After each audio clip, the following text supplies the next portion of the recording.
Dear students, good morning all of you. तो last class में हम डिस्कस कर रहे थे अदृढ़ घूर्णी के गुणात्मक विश्लेषण के बारे में।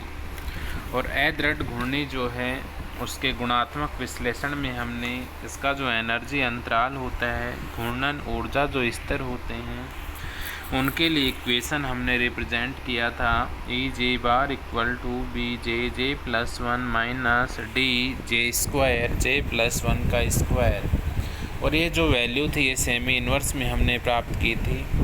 यहाँ से मैंने आपको ये भी बताया था कि h³ बाई 32 पाई की power 4 I square R square के सी का जो वैल्यू है वो डी के इक्वल होता है।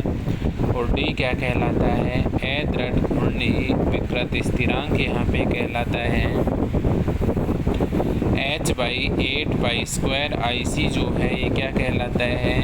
इसका जो वैल्यू है वो बी के इक्वल होता है। इसको हम क्या कहते हैं? दृढ़ घूर्णी स्थिरांक कहते हैं।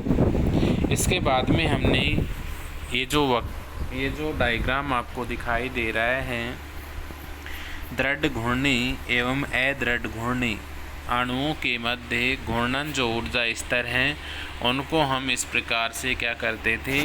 दर्शाते थे। इसके बाद नेक्स्ट हम यहाँ पे देखिए दृढ़ घूर्णी और अदृढ़ घूर्णी जो होता है, रिजिड रोटर और नॉन रिजिड जो रोटर होता है, इनके अणुओं में घूर्णन ऊर्जा स्तरों के मध्य में जो अंतर होता है, घूर्णन ऊर्जा जो स्तर होते हैं इनके मध्य जो अंतर होता है, इसको हम निम्न डायग्राम के माध्यम से समझ सकते हैं। तो ये जो डायग्राम आपको यहाँ पे दिखाई दे रहा है, ये डायग्राम आपने बना लिया होगा। इससे आगे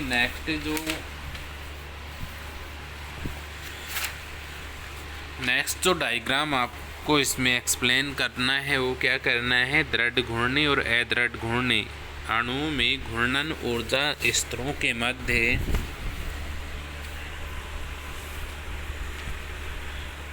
अंतर को यहाँ पे आपको बताना है। तो देखिए इसका जो डायग्राम होगा वो किस प्रकार से होगा।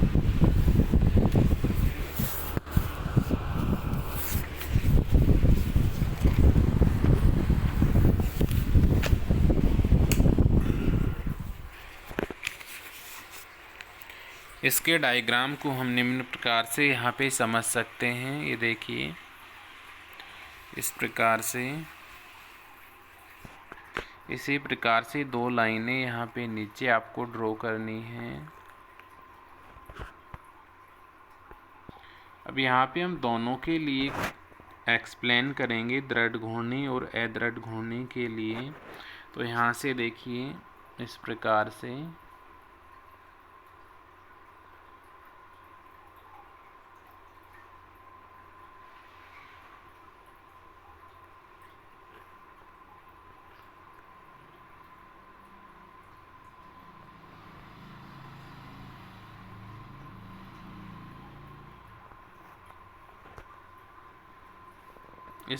से यहाँ पे क्या करना है आपको?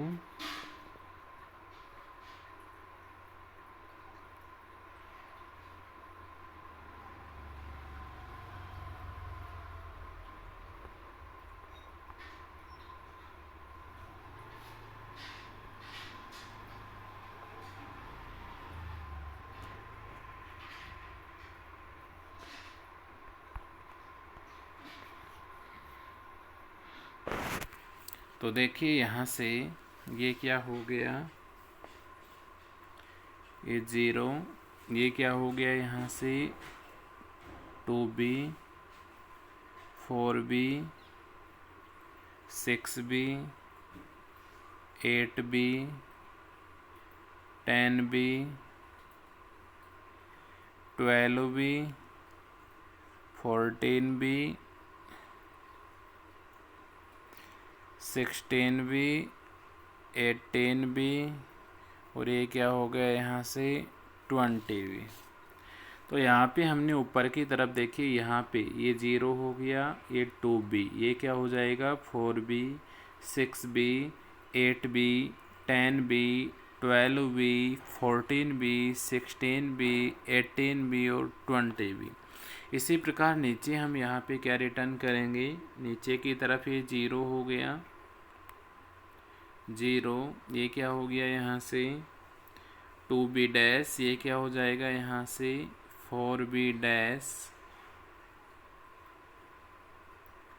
4B dash, 6B dash, 8B dash, 10B dash, 12B dash, 14B dash, 16B dash, 18B dash और ये क्या हो जाएगा यहाँ से 20B डैश।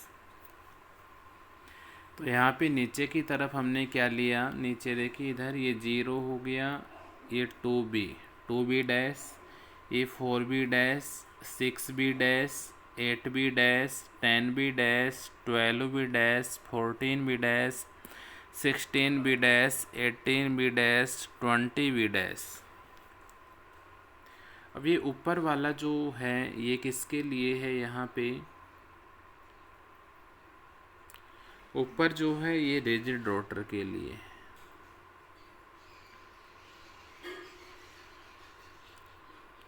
ऊपर जो है ये किसके लिए है, यहाँ पे रिजिड रोटर के लिए है, और ये किसके लिए है, यहाँ पे नॉन रिजिड रोटर के लिए है।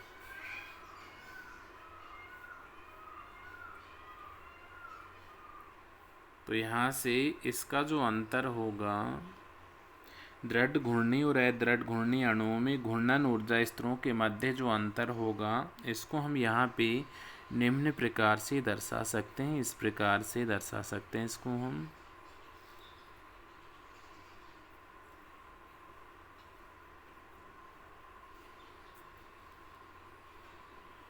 इस प्रकार से।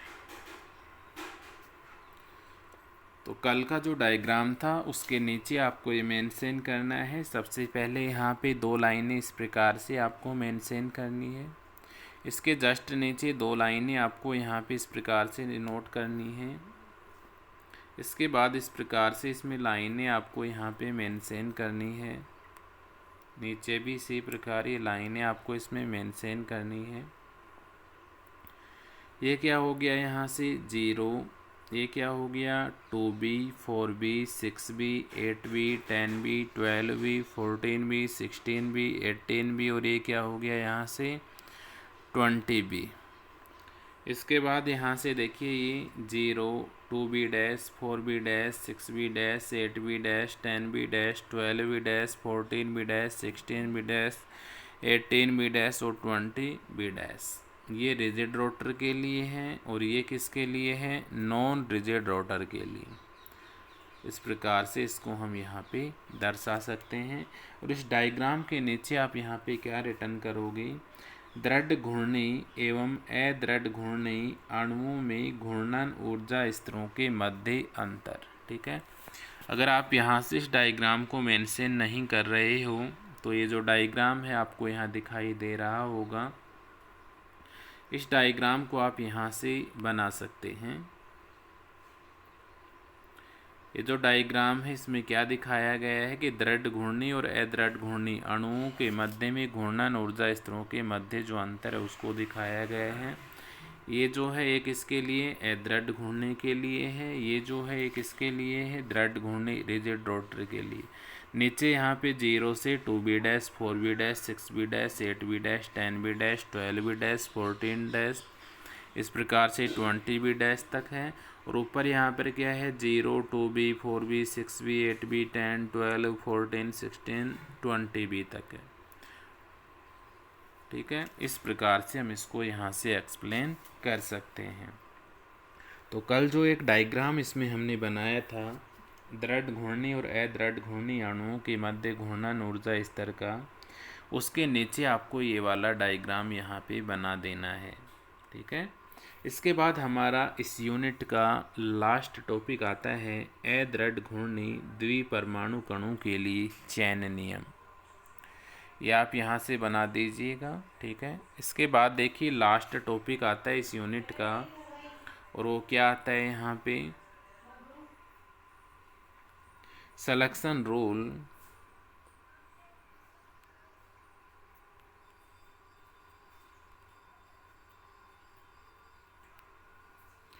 selection rule for non-rigid selection rule for non-rigid rotor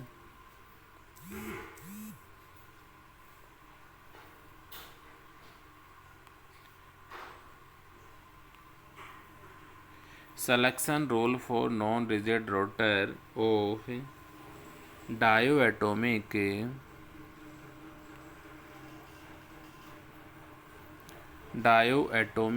molecule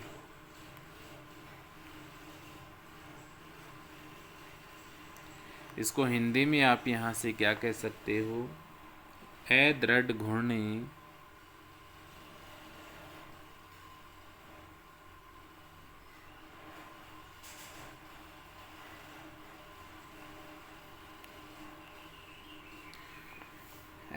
घूर्णी द्विपरमाणु कणों के लिए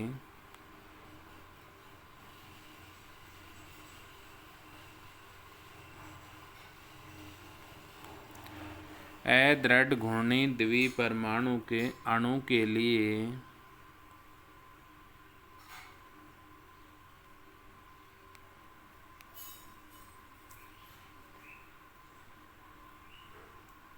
चेन रूल, चेन को हम यहाँ पे बोलते हैं सलेक्शन रूल। तो यहाँ से जो टॉपिक है आपका इस यूनिट का लास्ट टॉपिक है। इसके बाद ये यूनिट यहाँ पे आपकी समाप्त हो जाएगी। इसके बाद आप मुझे बता देना कि यूनिट आप नेक्स्ट जो यूनिट है वो स्टार्ट करनी है या फिर इनका रिवाइज करवाना है, ठीक है। तो यहाँ से टॉपिक है आपका last, selection rule for non rigid rotor of diatomic molecule, अदृढ़ घूर्णी द्विपरमाणु कणों के लिए चेन रूल। तो यहाँ से देखिए, द्विपरमाणु कणु मॉडल चाहे दृढ़ हो या अदृढ़ हो, चेन नियम इनके लिए समान ही होते हैं। तो फर्स्ट बात आपको इसमें ध्यान रखनी है कि दृढ़ द्विपरमाणुक जो अणु है, चाहे दृढ़ हो या चाहे अदृढ़ हो, तो उनके लिए जो सलेक्शन रूल होते हैं, चयन जो नियम होते हैं, वो सभी के लिए समान होते हैं। इसके बाद मैंने आपको बताया था कि दृढ़ घूर्णी जो होता है, दृढ़ घूर्णी के लिए चयन जो नियम होता है वो क्या होता है, delta J equal two plus minus 1। ये मैंने आपको बताया था कि दृढ़ घूर्णी जो होता है उसके लिए सलेक्शन जो रूल होता है, चयन जो नियम होता है, वो क्या होता है, delta J equal two plus minus 1 होता है। इसके बाद मैंने अभी आपको बताया कि चाहे अणु दृढ़ हो या अदृढ़ हो, सभी के लिए जो चयन नियम है, सलेक्शन जो नियम है, वो क्या रहते हैं, समान रहते हैं। इसलिए यहाँ से डेल्टा जे का जो वैल्यू है वो क्या होगा, प्लस माइनस 1। अब यहाँ पे ये मैंने आपको बताया था, प्लस किसको डिनोट कर रहे हैं, अवशोषण स्पेक्ट्रा को। प्लस यहाँ पे कौन से स्पेक्ट्रा को डिनोट कर रहे हैं, अवशोषण स्पेक्ट्रा को।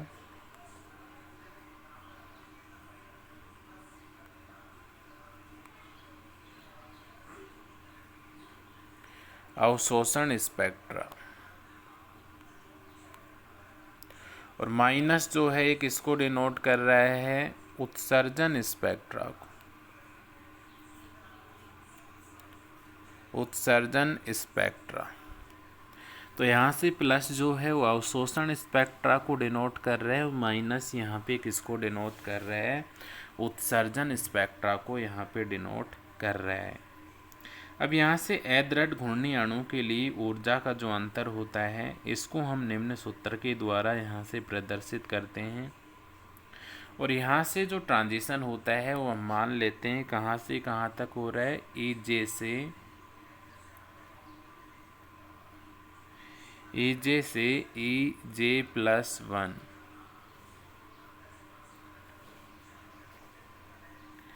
या हम क्या कह सकते हैं, जे से किस में हो रहा है ट्रांजिशन, जे से जे प्लस 1 में यहाँ पे ट्रांजिशन संपन्न हो रहा है।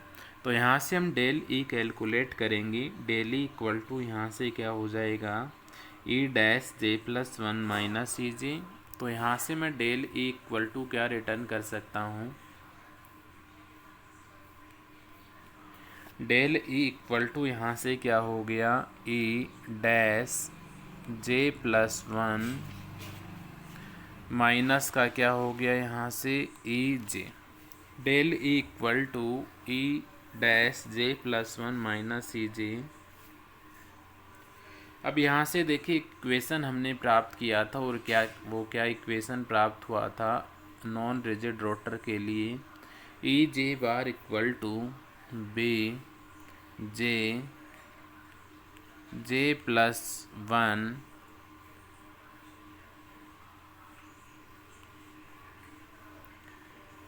Minus D J square J plus one और इसका स्क्वायर। तो यहाँ से ई जे बार जो था, ई जे बार हमने यहाँ से प्राप्त किया था, और ई जे बार इक्वल टू हमें क्या प्राप्त हुआ था, B J plus one minus D J square J plus one का स्क्वायर। और ये जो वैल्यू हमें प्राप्त हुआ था, ये किसमें प्राप्त हुआ था, सेमी इनवर्स में। तो यहाँ से जो इसका डिफरेंस होता है डेल ई इक्वल टू हमें यहाँ से प्राप्त होता है ई जे plus one dash minus E जे, और ई जे बार हमें ये इक्वेशन प्राप्त हुआ। तो यहाँ से देखिए ई जे बार वाली इक्वेशन से, अर्थात E J bar equal to B J plus one minus D J square J plus one का स्क्वायर, इस इक्वेशन से हम यहाँ पे डेल ई कैलकुलेट करेंगे, और डेल ई इक्वल टू यहाँ से हमें क्या प्राप्त होगा, डेल ई इक्वल टू यहाँ से हमें क्या प्राप्त होगा, देखिए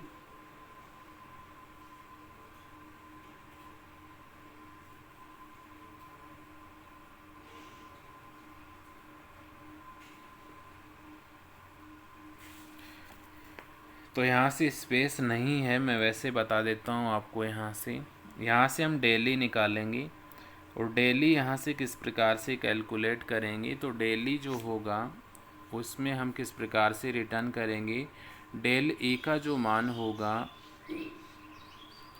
डेल ई इक्वल टू ये क्या हो जाएगा, ये तो मैंने ऊपर यहाँ पे रिटर्न कर ही दिया। तो यहाँ से डेल ई जो, इसको जब हम सोल्व करेंगे तो डेल ई इक्वल टू यहाँ से प्राप्त होगा, del E equal to B J dash plus one minus four D J plus one और इसकी पावर क्यूब। तो यहाँ से देखिए ई जे बार जो है इस वाली इक्वेशन से, और del E equal to E dash J plus one minus E J, इन दोनों इक्वेशन से लास्ट में हम यहाँ पे डेल ई निकालेंगे, और डेल ई इक्वल टू हमें यहाँ से क्या प्राप्त होगा, डेल ई इक्वल टू हमें यहाँ से प्राप्त होगा टू बी कोष्टक जे डैश प्लस वन कोष्टक बंद माइनस फोर डी कोष्टक जे प्लस वन और कोष्टक इसकी पावर क्यूब। और ये जो वैल्यू है ये हमें किस में प्राप्त होगा, सेमी इनवर्स में। अब यहाँ से डेली इक्वल टू ये इक्वेशन जो हमें प्राप्त हुआ है, इस इक्वेशन में बारी बारी से हम J equal to zero and J dash equal to one यहाँ से पुट करते हैं। फर्स्ट कंडीशन में हम यहाँ पे क्या पुट करेंगे, जे इक्वल टू, फर्स्ट जो कंडीशन है, फर्स्ट कंडीशन में हम यहाँ पे क्या लेंगे, जे इक्वल टू ज़ीरो लेंगे, and J dash equal to यहाँ पे हम क्या लेंगे, फर्स्ट लेंगे, J dash equal to first. तो J equal to zero and J dash equal to one. Second condition में हम यहाँ पे जे इक्वल टू वन लेंगे, and J dash equal to यहाँ पे हम क्या लेंगे, टू लेंगे। ये मान जैसे ही हम रखेंगे तो j इक्वल टू 0 रखेंगे और j डैश इक्वल टू 1 रखेंगे, तो यहाँ से डेली का जो मान है वो हमें प्राप्त होगा 4b minus 4d। j equal to 1 and j dash equal to 2 हम यहाँ पे पुट करेंगे, तो डेली का जो मान है वो हमें यहाँ से क्या प्राप्त होगा 6b माइनस 32d।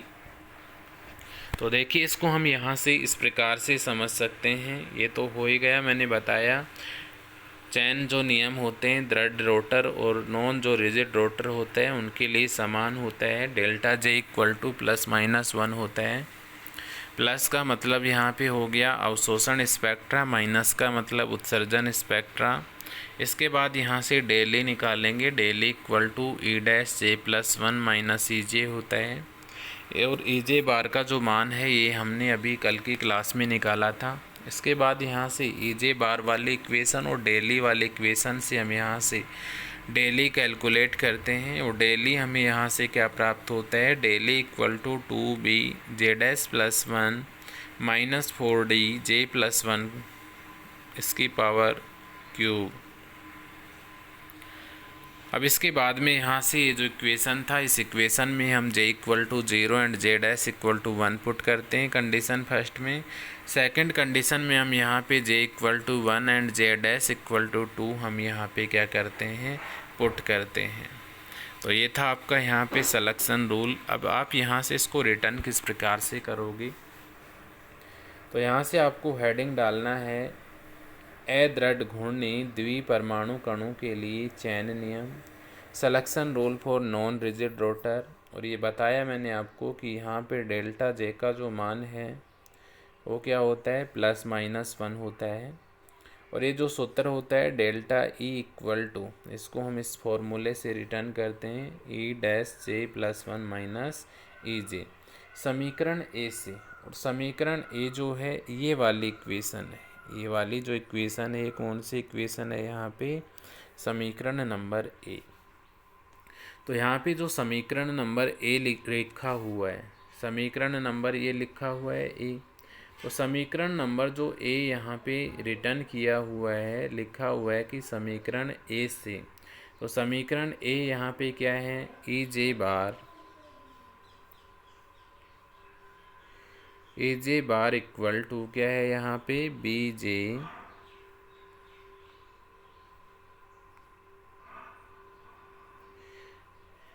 जे जे प्लस 1 माइनस डी जे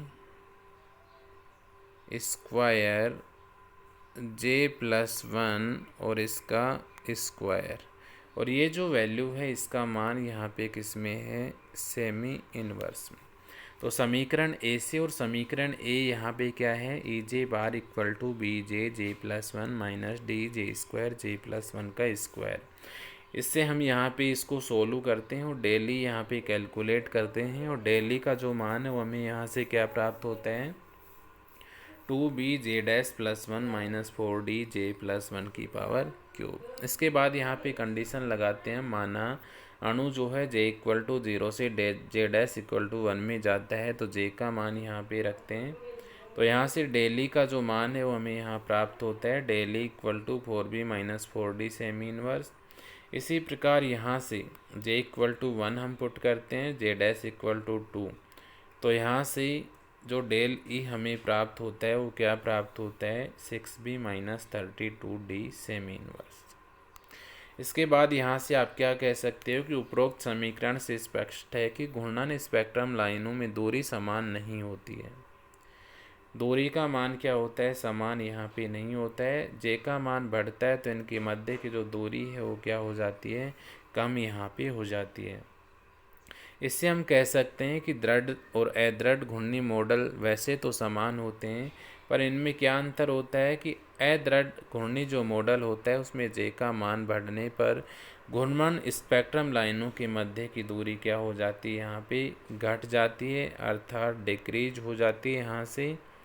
अर्थात घूर्णन ऊर्जा स्तरों के मान दृढ़ घूर्णी मॉडल के घूर्णन ऊर्जा स्तरों के सैद्धांतिक मान से कुछ नीचे यहाँ पे हमें प्राप्त होते हैं। इसको हम इस डायग्राम के माध्यम से समझ सकते हैं ये डायग्राम मैंने आपको बताया था कि दृढ़ घूर्णी जो हैं इनके जो ऊर्जा स्तर हैं ये कुछ ऊपर प्राप्त होते हैं, अदृढ़ घूर्णी जो हैं उनके ऊर्जा स्तर हमें कुछ यहाँ से इनके नीचे प्राप्त होते हैं। तो देखिए कल की क्लास से आगे आप यहाँ से किस प्रकार रिटर्न करोगे, कल की क्लास में हमने यहाँ तक कवर किया था। इसके बाद आपको यहाँ से ये वाला डायग्राम इसमें मेंशन कर देना है। अगर ये डायग्राम आप यहाँ पे नहीं बना रहे हो तो ये डायग्राम आप इसमें बना सकते हैं। नेक्स्ट इसके बाद आपको हेडिंग डालना है अदृढ़ घूर्णी द्विपरमाणु कणों के लिए चयन नियम। ये मैंने आपको समझा दिया है। चयन नियम जो होते हैं, सलेक्शन जो नियम होते हैं, दृढ़ घूर्णी और अदृढ़ घूर्णी जो होता है दोनों के लिए यहाँ पे समान पाए जाते हैं। इसके बाद हमने कंडीशन यहाँ पे अप्लाई किया। इसके बाद में यहाँ से आपको हेडिंग डालना है अदृढ़ घूर्णी द्विपरमाणु कणों के लिए चयन नियम। ये वाला पेज आपको इसमें रिटर्न कर देना है।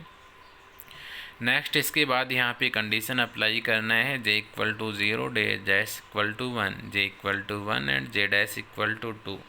ये पेज आपको इसमें रिटर्न करना है और एंड में आपको ये वाला जो पेज है या इसमें रिटर्न कर देना है। ठीक है, तो ये था आपका अदृढ़ घूर्णी जो परमाणु होता है उसके लिए सलेक्शन जो रूल होते हैं, चयन जो नियम होते हैं वो क्या होते हैं। तो यहाँ से आपकी जो ये यूनिट थी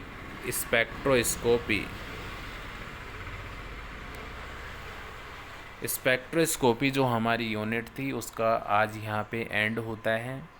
तो स्पेक्ट्रोस्कोपी में लगभग मैंने सारे जो टॉपिक्स हैं वो आपको यहाँ पे पढ़ा दिए हैं। अब आपको यहाँ से नेक्स्ट यूनिट पढ़नी है या फिर पीछे की जो क्लासेज हैं उनका रिवाइज करवाना है। यूनिट्स जो मैंने पहले आपको पढ़ाई थी उनका रिवीजन करवाना है या फिर आगे नेक्स्ट यूनिट स्टार्ट करनी है, वो आप मेरे को बता दीजिएगा। ठीक है, तो आज की क्लास के लिए इतना ही। Thanks all of you.